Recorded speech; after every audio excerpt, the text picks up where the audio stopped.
I'm going to read a story to you, and this is a story that my mom used to read me when I was a little girl. It is part of a Serendipities series, and this one is called Leo the Lop.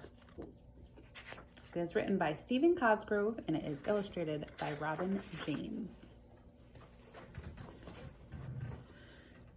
In the midst of twilight wonder, when evening shadows gently glided from branch to branch, all of the creatures of the forest softly began to fall asleep.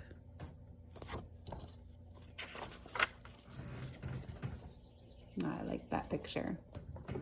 Squirrels dozed, warmly wrapped in their soft, furry tails. Fawns, exhausted after frolicking in the meadow, slept contentedly, nestled near their parents.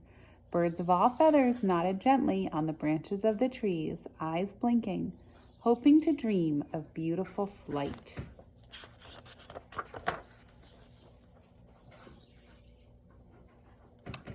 In a burrow beneath a twisted pine, fluffy bunnies of all sorts snored and sifted quietly in their slumber.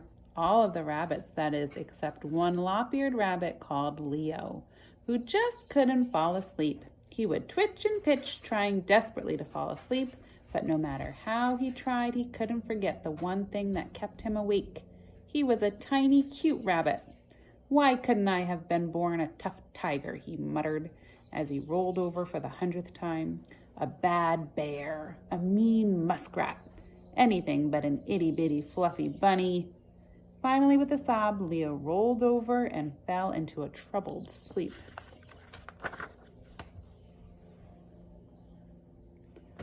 It seemed to Leo that he had been dreaming for just a moment when, like the crash of a cymbal, the sun brought the beginning of a new day. He slowly rubbed the sleep from his eyes, yawned once, stretched twice, and finally tumbled from his soft bed of moss. "Oh, what am I going to do?" he mumbled as he looked into the mirror. "I don't want to be cute anymore. I want to be rough and rugged and brave." With that, he squinted his eyes, scrunched his nose, and looked just as tough as he could.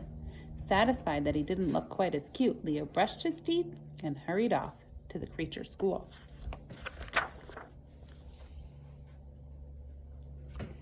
Leo ran just as fast as his little legs would carry him through the twisted trail until he reached the clearing in the wood that served as the classroom. As usual, he was just a little bit late. As he hurried to sit down, the squirrels giggled and the little birds twittered, and all the creatures smiled because Leo was still trying to look rough, tough, and mean. All the creatures were laughing except the old gray owl who sat on a branch at the head of the class.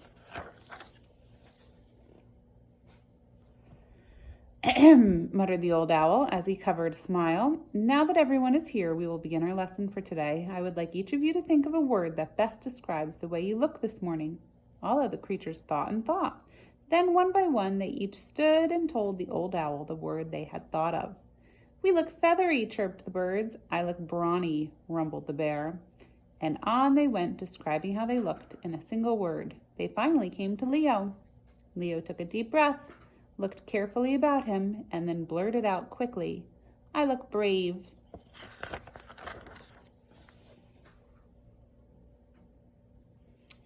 There was a moment of silence, then the forest glade rang with laughter. Even the owl couldn't hide his smile. "I don't see anything funny about my being brave," cried a very hurt and angry Leo.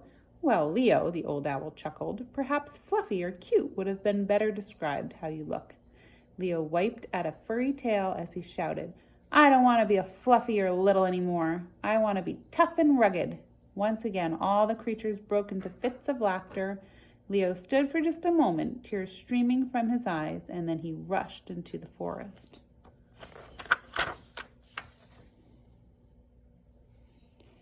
He wandered the forest for hours and hours. "What do I have to do?" he asked himself. "Maybe if I shaved off all my fur or lifted weights or something." Leo gazed into the calming waters of the stream and made ugly, tough faces, but even these couldn't make him forget the words cute and fluffy. So he kept wandering further and further into the forest.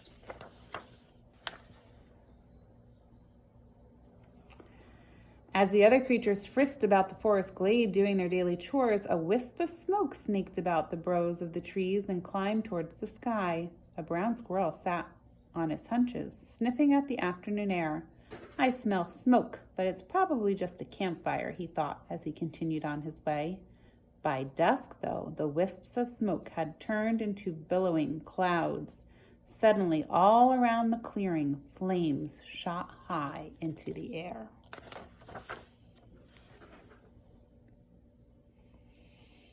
All of the creatures began running about, packing up their nests, dashing here or there in absolute pandemonium. Fire, fire, they shouted. The old gray owl fluttered to the ground in the center of the glade and shouted, "Now everybody just slow down and don't panic." The animals gathered around as the owl continued, "We must all be as calm as possible or someone will get hurt. Now is everyone here?"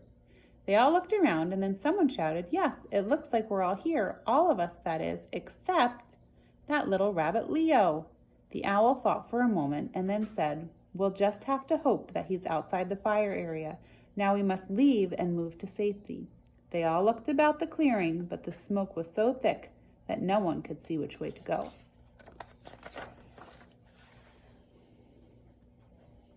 Leo had been moping at the far edge of the forest when he first saw the columns of smoke. "Oh no," he said, "that fire looks like it's burning right in the middle of the clearing where I live."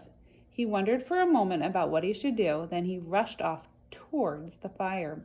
He ran and ran until he ran out of breath, and then finally he ran some more.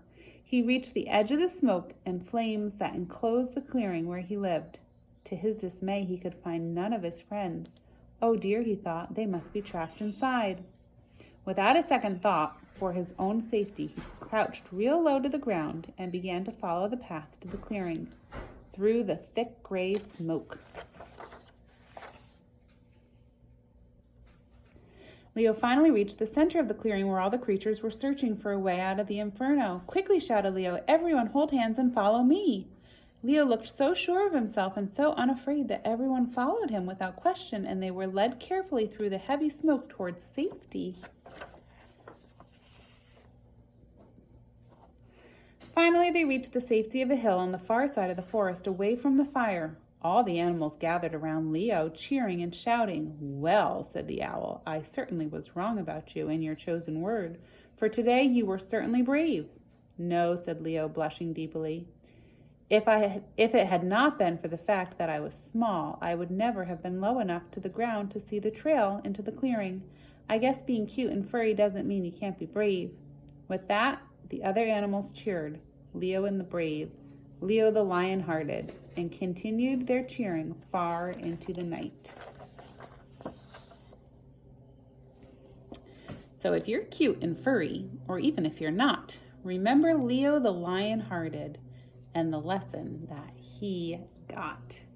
God made each of you special with different talents, and while you may think someone else has something that you want, God made you the way he made you, for a purpose, with a purpose. So just be remembered or reminded of that truth today. Hope you're having a great day. Bye-bye.